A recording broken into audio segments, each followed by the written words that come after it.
Hi mga katabang, so for today's video kay nagmano-mano ta dra aglaba mga katabang no kay ting klase na pud karong adlaw. Wala ko ni gamit og washing para tipid pud ta sa kuryente. Dili bitaw gamay lang man akong gilabhan mga katabang, maunang kamuton lang nato na kamuton. So gidali-dalian lang nato na din ha mga katabang kay mag-exercise ko pag human-ani mga 1 hour lang good.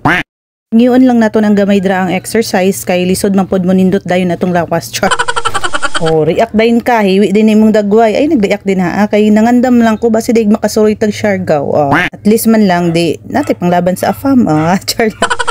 Tapos, gikuha lang na ko ni si Piyang Yang, kay gusto na ko patulugon unta din sa balay. Ikantahan pa na ko na siya pearly shell din na. Pero, murag ako man iyang gihagwa. So, pagkatulugan ng bataan ni Ron.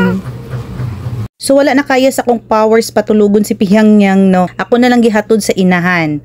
Kay maghimo pa ko ani ako ang favorite salad, pipino, kamatis, bombay, and but na ako ng itlog. So gusto lang nako klaro na itlog sa manok, dili itlog nimo.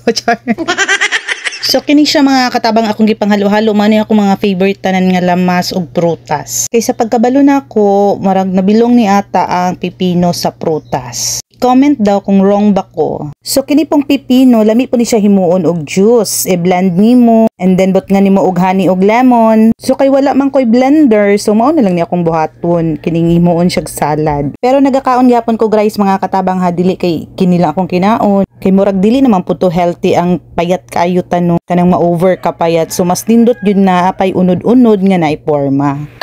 So, dili lang sa ingon magpa-sexy ta mga katabang, stay healthy lang gihapon ta. So, yun lang mga katabang, bye! Thank you for watching! See you in my next video!